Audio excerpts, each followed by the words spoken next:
두 번째로 이제 해겔의 관점에서 그 라이프니츠 철학은 조화와 이제 화해의 철학이고, 따라서 어떤 그 조화라는 말은 다양성과 하나의 통일을 강조하는 건데, 그러면 조화란 말은 뭐냐? 통일성에 의해서 보충된 다양성, 혹은 예정된 조화, 보편적인 조화의 체계.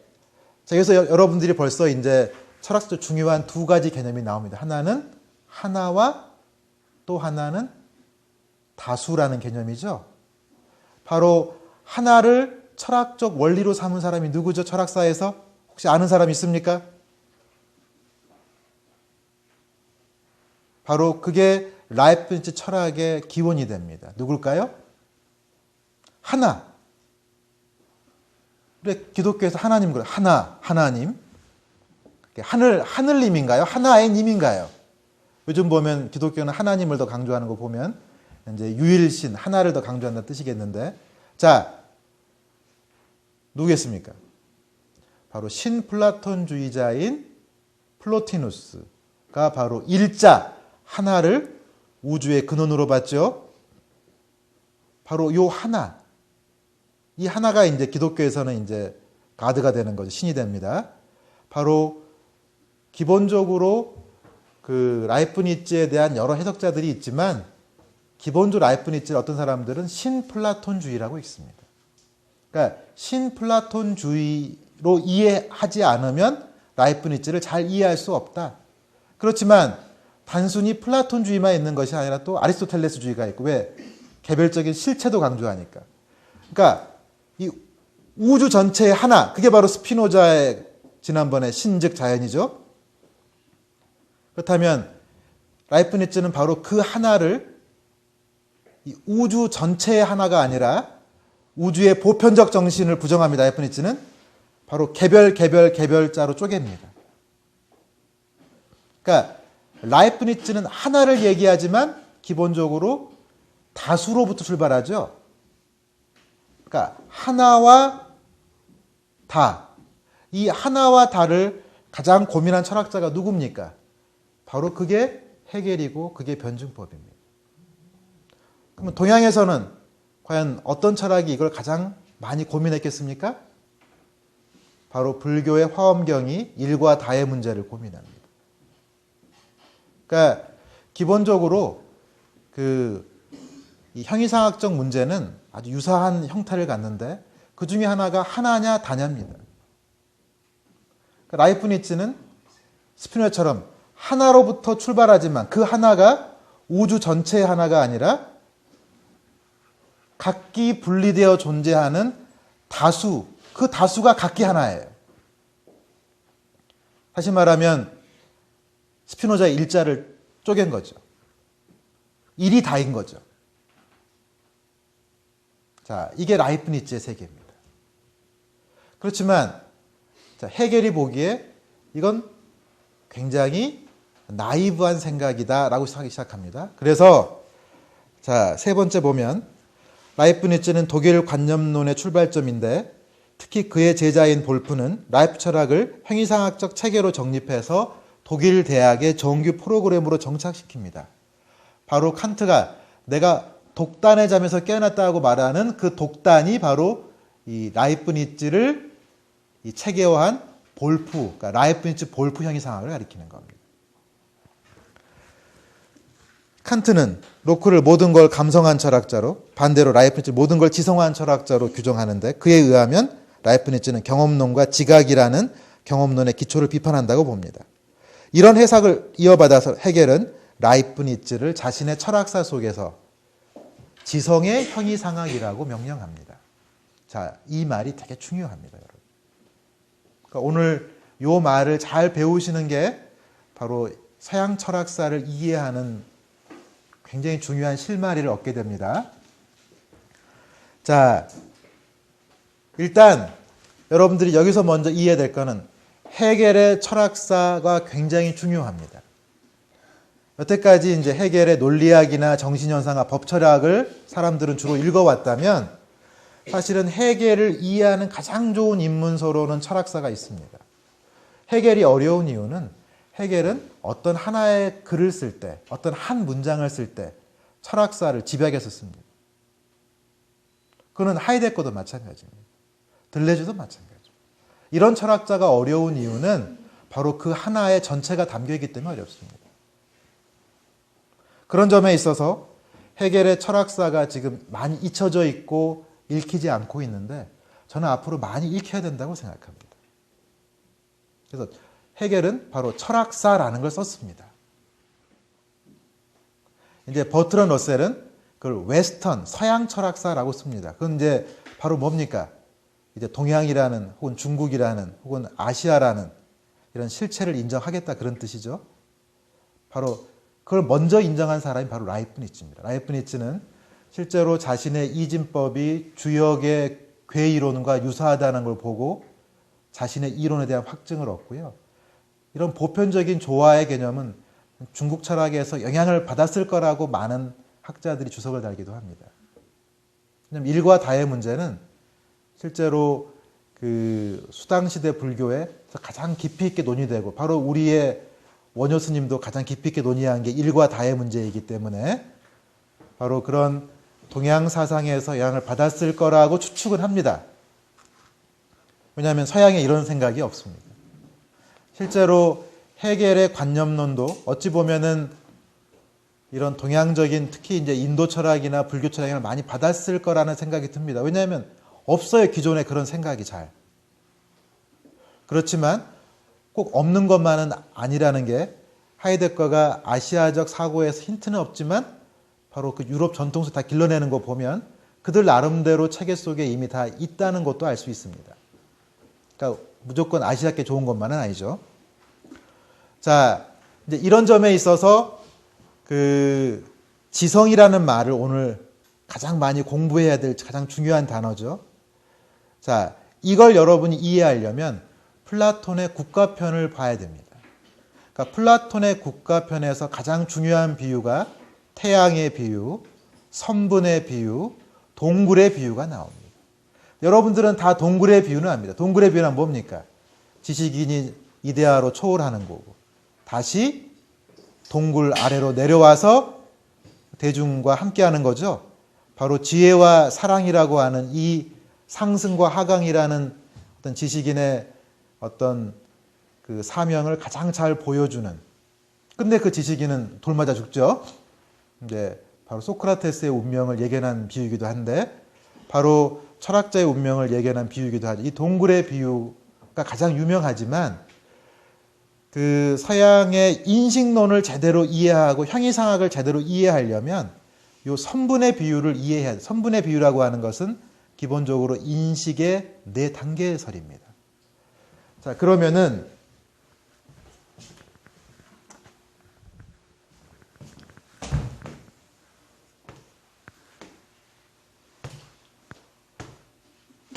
자, 약간 이제 비례 형태로 원래 그려져 있는, 좀 제가 그림을 잘 못 그리기 때문에 원래 이게 비례로 되어 있습니다. 그러니까 위가 더 크다, 길다는 것은 훨씬 더 탁월하고 좋다는 뜻입니다. 자, 1단계, 2단계, 3단계, 4단계 이 지식의 단계를 나누는 게 바로 선분의 비유입니다. 그러면 1단계의 지식은 우리가 보통 허상이라고 부르는 겁니다.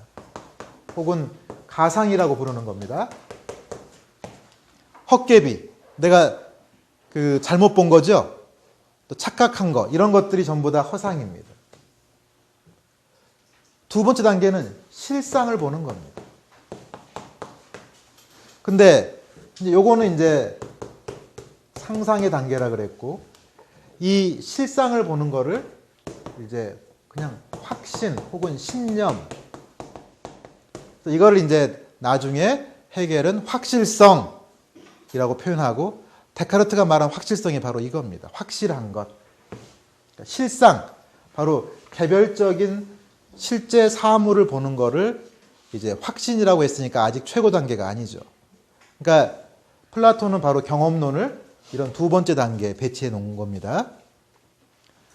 그러니까 상상의 단계, 그 다음에 확신의 단계, 그 다음에 세 번째 단계가 바로 이제 우리가 말하는 수학적 대상들이죠. 자, 바로 이거를 바로 이제 플라톤은 지성이라고 불렀고, 이게 라틴어로 인텔렉투스가 되고, 이게 영어의 언더스탠딩, 바로 존 로크가 쓴 인간 지성론 할 때 지성이 바로 언더스탠딩이라는 뜻입니다. 라틴어 인텔렉투스입니다. 그러니까 오성이란 말은 잘못된 번역어고 라틴어 인텔렉투스에서 왔기 때문에 지성인데, 이 지성은 기본적으로 형식주의입니다. 형식적 지성. 따라서 이제 고차원적 지성이 아니라 A는 A라고 바라보는 이런 수학적인 논리를 펼 수 있는 지성. 바로 라이프니츠의 논리 계산이 바로 이 단계에 해당하는 겁니다. 자, 그러면 지성이라는 건 오성이라고 저는 불려왔던 독일어 페어슈탄트죠. 이런 페어슈탄트, 영어의 언더스탠딩, 라틴어 인텔렉투스라고 하는 개념은 기본적으로 형식 논리가 지배한다고 보시면 됩니다. 그러니까 동일률과 모순율이 지배하는 세계입니다. 이게 지성의 세계입니다. 그러면 요거보다 한 차원 더 나간 게 바로 선의 이데아 같은 거를 직관하는 거죠. 미의 이데아. 이제 이거를 이제 우리가 이성이라고 표현하는 거고, 이제 보통 여기다 해겔은 사변적 이성 혹은 변증법적인 이성 이렇게 붙이는 겁니다. 그러니까 낮은 단계의 이성입니다. 요거는 그러니까 낮은 단계의 이성. 그러면 고차원적인 이성. 그러면 영미 분석 철학과 독일 관념론이나 현대 유럽 대륙 철학의 갈등 간단합니다. 요 두 가지 능력 사이에서 영미 경험론 혹은 분석 철학은 이걸 인정하지 않겠다는 거고, 이제 유럽 대륙 철학은 이것만 갖고는 안 된다는 뜻입니다. 이제 이것만 갖고 안 된다는 거를 어떤 사람들은 이거를 이제 우리가 변증법이라고 부르기도 하고, 그냥 좀 더 이것만 갖고 안 돼 말한 게 해체론이라고 하는 겁니다. 그러니까 변증법은 좀 더 이거를 구성한다는 측면이 강하다면, 이제 해체론은 요거를 이걸 부수는 과정이 더 중요한 거죠. 자기 걸 세우는 과정보다는. 이제 그런 차원에 있어서 이제 변증법과 해체론 혹은 해석학, 현상학, 이제 이런 개념들은 바로 이 낮은 단계의 지성을 어떻게 극복할 것인가의 문제인 겁니다. 따라서 이 사람들은 모순, 역설, 메비우스 띠 같은 이러한 형식 논리로 이해될 수 없는 것들을 고찰해야 됩니다. 이제 그러한 개념 중에 하나를, 요걸 이제 철학적 이제 이미지라고 하는데, 저기 들레즈는 그거를 이제 주름이라고 표현한 게 들레즈입니다. 그러니까 주름이라는 것도 바로 일종의 이런 기존의 지성적 개념을 해체하는 새로운 철학적 개념입니다. 그러니까 개념 아닌 개념이죠. 보통 들레즈가 말하는 식으로. 이제 해겔이 말하면 그게 사변적 이성들의 범주가 되는 겁니다. 그러니까 여러분들이 여기서 이해될 거는, 플라톤의 국가편의 선분의 이론을 제대로 이해해야 서양의 인식 이론이 보입니다. 그럼 간단합니다. 경험론과 합리론의 싸움이라는 것은 뭐겠습니까? 바로 이 둘 사이의 다툼인 거죠.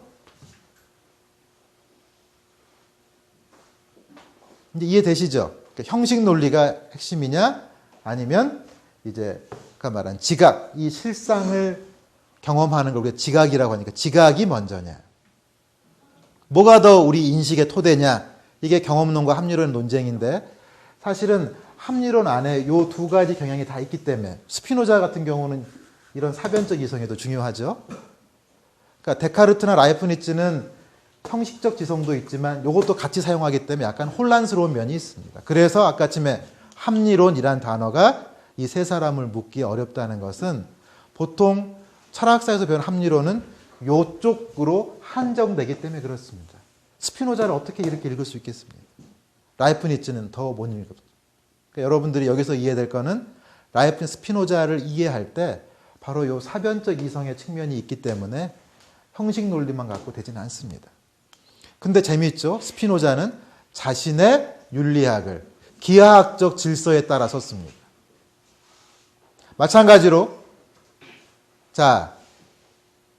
라이프니츠도 바로 자신의 어떤 수학적 특히 이제 무한 논리를 가지고 이런 미적분화는 그런 무한이라는 개념이 발전해서 나타나는 겁니다. 무한이 분할할 수 있으니까 이 무한이라는 개념을 가지고 일단 수학적 논리로 이런 사변적 이성을 표현하려고 했기 때문에 바로 헤겔은 여기에서 스피노자와 라이프니츠의 한계를 지성의 형이상학이라고 표현한 겁니다. 그러니까 그들은 정작 이러한 사변적 이성을 통해서 어떤 개념의 운동을 파악했어야 되는데 이런 형식적인 지성을 가지고 그러한 통일을 파악하려고 하니까 잘 안 된다. 이게 지금 지성의 형이상학이라고 붙인 이유입니다. 그러니까 헤겔은 이거를 경험론, 합리론 이렇게 붙인 것이 아니라 지성의 형이상학이라고 붙였다는 것은 바로 헤겔의 자신의 철학적 관점에서 봤을 때 이 사람들은 형식적 지성을 가지고 사변적 문제를 다루려고 했다. 이게 바로 지성의 형이상학의 한계란 뜻입니다. 그러니까 여러분들이 왜 들레즈나 하이데거가 읽기 어렵냐면 이 사람들은 바로 이런 형식적 지성을 비판합니다. 이제 변주법적 사변적 이성이 많이 의심받는 시대이기 때문에 직접 어떤 이야기를 하기보다는 기존의 걸 비틀거나 뒤집거나 이제 혹은 잘라내거나 혹은 기발하게 사용하거나 이렇게 해서 표현하는 걸 우리가 해체론이라고 하는 겁니다. 그러니까 여러분들이 여기서 이해해야 될 거는 이 변증법과 해체론이라고 하는 것이 어려운 이유는 바로 형식 논리를 비판하는 그 윗단계의 능력을 사용해야 되기 때문에 그렇습니다. 이제 러셀 같은 사람은 이제 이거가 갖고 있는 거는 동물들밖에 없다고 이렇게 얘기하는데 이제 바로 러셀은 이제 요 윗단계의 능력을 부정하는 겁니다. 그러니까 여러분들이 잘 이해될 것, 영미 분석 철학이라고 하는 건 바로 요 능력을 부정하는 겁니다. 근데 이제 독특한 사람이 누굽니까? 비트겐슈타인은 이것으로 끝까지 가본 사람입니다. 그렇기 때문에 비트겐슈타인은 이제 분석 철학을 통해서 분석 철학을 넘어가죠. 이제 그 점이 바로 이제 요런 차원으로 드러난다고 생각하시면 됩니다. 그러니까 항상 요 선분의 비율을 고민하고 있어야 여러분들이 앞으로 철학사를 제대로 읽어낼 수 있고 현대 철학의 쟁점, 근대 철학의 쟁점들을 좀 더 쉽게 이해할 수 있는 하나의 틀이 됩니다. 이제 이거는 플라톤의 도식인데 과연 이제 이 중에서 뭘 강조하느냐에 따라 서로 이제 다른 관점들이 생겨나기 때문에 이제 플라톤이 고민했던 이 도식을 한번 여러분들의 마음속에 잘 새겨 놓으시기 바랍니다. 그래서 지성의 형이상학이란 말은 이처럼 뿌리가 깊은 이야기입니다. 그러면 그 마지막 단락으로 가서요. 1페이지에 이런 인식 능력의 단계론에 따라 헤겔은 라이프니츠 지성의 형이상학을 다음과 같이 이제 비판을 하게 되는데 그는 협소한 지성의 범주, 그러니까 지성의 범주라는 건 일단 협소하다. 협소하다는 말은 추상적이다, 분리되어 있다 그런 뜻입니다. 다시 말하면 관계와 운동이 아니라 서로 분리되어 있는 거죠. 이런 협소한 지성의 다수를 절대적으로 만든 것, 즉 추상적 개별자의 절대성으로부터 출발하기 때문에 이제 그 개별자들의 관계라고 하는 것이 이제 연속성으로 정의되고 동시에 통일이라는 것은 지향되는데 거꾸로 이 통일이 전제가 돼야 됩니다. 그래서 나중에 이제 이들을 통일하는 하나의 절대적 신적 모나드를 전제하게 되는 거죠. 그런 점에서 라이프니츠는 내재이면서 초월입니다. 왜냐하면 내재로 끝나야 되는데 이 관계가 그 안에서는 나올 수 없기 때문에 어떻게 해야 돼요? 밖에 있어야 되는 거죠. 근데 이 점이 이제 헤겔이 바라보는 가장 큰 문제점입니다. 따라서 다라는 개념과 일이라는 개념이 분리되게 됩니다.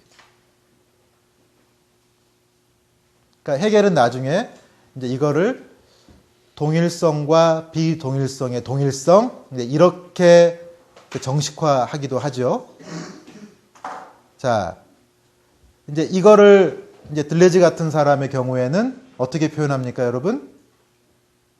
자, 이 모나드 일자 안에 모나드란 단어가 이제 모나스 하나란 그리스 말을 가져온 거죠. 원래 피타고라스가 쓴 말입니다. 자, 이 하나라는 말 속에 이 전체가 다 접혀 있어요.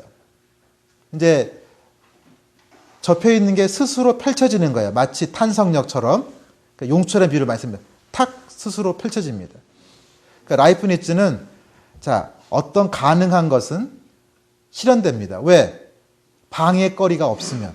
가능성은 하나의 힘이기 때문에. 라이프니츠가 힘. 라이프니츠는 바로 요 단순히 기계적인 세계가 그 원자화된 연장된 그러니까 길이와 그 크기, 그러니까 길이, 넓이, 부피를 갖는 이런 연장된 세계가 아니라 바로 이 물질의 세계의 근원에 힘을 봅니다. 이 힘이란 단어, 이 포스라는 단어를 이제 전통적인 용어로는 이제 형상 혹은 이데아, 형상이라고 불렀던 게 바로 아리스토텔레스죠. 그 다음에 이제 엔텔레케이아, 현실태죠. 바로 이러한 개념들이 바로 힘이라는 개념입니다. 그래서 그 힘이라는 개념을 이런 그 물질의 세계에서 발견했기 때문에 실제로 라이프니츠는 자, mv 제곱이라고 하는 운동 에너지를 최초로 정의한 사람이기도 합니다. 그러니까 물질의 본성에서 이 운동 에너지를 강조했기 때문에 이 힘이라는 요소를 대단히 강조한 철학자죠. 자, 그렇기는 하지만 일단 라이프니츠의 가장 큰 약점은 자, 이 하나 안에 모든 게 있습니다. 그렇지만 이 모든 이 우주 전체를 다 보지만 자신의 제한된 시각에서 봅니다. 그러면 우리가 이 우주 전체를 바라보는데 서로 각기 하나의 거울입니다. 그러면 근데 이 거울과 거울은 서로 비춰야 되는데 중요한 것은 라이프니츠는 이걸 비추지 않습니다. 반면에 화엄경은 서로 비춥니다. 이게 라이프니츠의 화엄경. 그러니까 화엄경은 일과 다가 어떻게 녹아 드러나는지를 이 거울의 비유를 통해서 잘 얘기하는데 어찌 보면 이 거울이란 이야기는 라이프니츠가 화엄경의 이야기를 따온 걸 수도 있습니다. 굉장히 이거는 아직 많이 연구해 봐야 될 주제인데요. 그렇지만 일단 기본적으로 서양의 신비주의에도 거울이라는 얘기를 많이 하기 때문에 꼭 서양에 없는 이야기는 아닙니다. 그렇지만 라이프니츠는 모나드에 창이 없습니다. 창이 없다는 건 서로 소통되지 않는다는 뜻입니다. 그러면 창을 없게 만든 이유는 뭐겠습니까? 자발성을 강조하기 위해서 다시 말하자면 물질의 세계와 정신의 세계는 서로 아무런 관계가 없습니다. 이건 뭡니까? 물질의 세계와 정신의 세계를 완전히 분리하는 겁니다. 바로 데카르트가 시작한 걸 끝을 본 거죠. 그러니까 데카르트를 비판할 때 자, 물질이 정신이 물질에 영향을 주고 물질이 정신에 영향을 준다. 이걸 이제 데카르트는 물질과 정신 사이에 요 뒤에 송과선이라는 걸 전제합니다. 바로 요 유령 같은 실체에 대해서 비판하는 거죠. 이걸 이제 스피노자는 실체의 두 속성으로 그냥 만들어봐요. 그러니까 사유와 생각하는 것과 연장, 이 공간이라고 하는 것은 기본적으로 한 실체의 두 속성에 불과하고 두 속성은 서로 다른 계열이기 때문에 섞이지 않아요. 이제 이러한 생각을 좀 더 이제 극단적으로 한 사람이 라이프니츠죠. 라이프니츠는 정신과 물질을 분리합니다. 그렇지만 따라서 정신은 정신의 원리대로, 물질은 물질의 원리대로 따라서 이런 기계적인 세계에 정신적인 게 개입할 필요가 없습니다. 그러니까 교회는 교회대로, 과학자는 과학자로 잘 살 수 있습니다. 근데 문제는 여기에 상위의 원리가 이 하위를 지배하기도 합니다. 따라서 정신이 이제 물질에 직접 영향을 주는 건 아니고 이제 신이 처음에 아예 만들 때 잘 만들어서 자 시계가 똑같이 가는 겁니다. 정신의 시계, 물질의 시계가 똑같이 시간이 잘 맞아 들어가는 겁니다. 이게 바로 라이프니츠가 얘기한 거고, 보통 기의 원인론자라고 하는 것은 뭡니까? 신이 때때로 이렇게 태엽을 감아주는 겁니다. 그러니까 신이 시계 보고 이거 틀리네? 서로 감아주는 거. 이게 기의 원인론. 기의 원인은 뭡니까? 끝없이 미러클, 신비 혹은 기적이 발생해야 됩니다. 왜? 계속해서 신이 이 물질적 현실에 개입해야 되니까. 이게 그 말브랑슈의 바로 기의 원인론입니다. 그러니까 라이프니츠는 이 시계의 비유를 통해서 기존의 데카르트는 뭡니까? 바로 물질의 시계와 정신의 시계가 서로 상호작용한다. 이걸 비판한 거고, 그 다음에 어떤 끊임없이 신이 물질의 세계에 개입한다라고 하는 이 기적의 이론을 비판한 겁니다. 그러니까 기의 원인론이란 바로 그런 뜻입니다. 바로 정신이나 물질을 기회로 삼아서 서로 영향을 준다, 그런 뜻이니까 신이 개입한다. 그렇지 않고 처음부터 잘 맞춰놓은 시계입니다. 따라서 둘이 잘 맞습니다. 그러니까 우리 지금 핸드폰이 어때? 키기만 하면 바로 통신사 연결되면 바로 시간이 서로 맞는 거와 똑같은 거죠. 바로 통신사가 신이죠. 어찌 보면 라이프니츠는 바로 현대 이런 디지털 세계를 가장 잘 모나드 이론으로 표현한 걸 수 있습니다. 그렇기 때문에 일단 푸코는 이 디지털의 세계를 감시의 세계라고 볼 수도 있어요. 중앙에서 통제할 수 있는 겁니다. 그러니까 여러분들이 이 소통, 그러니까 디지털 소통의 한계는 항상 어딘가에 서버가 있고 어딘가에 센터가 있어야 됩니다.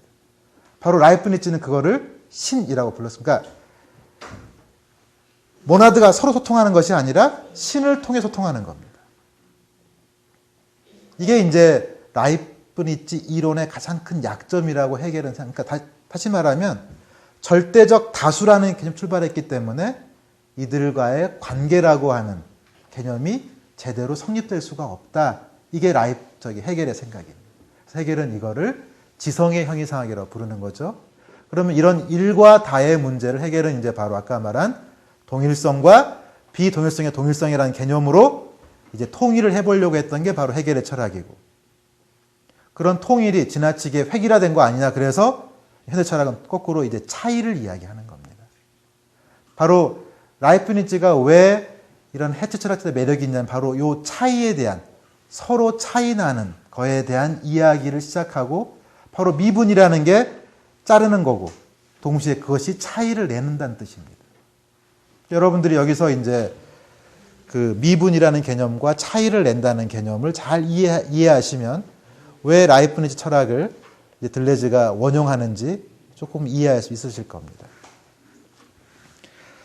따라서 이렇게 지성의 형이상학이라는 말은 형식 논리적인 절대적인 다수, 그러니까 일과 다는 서로 분리된다라고 하는 요 분리의 개념으로부터 출발했기 때문에 진정한 통일이나 연관은 올 수 없다고 이야기하는 게 바로 라이프니츠 철학의 특징입니다.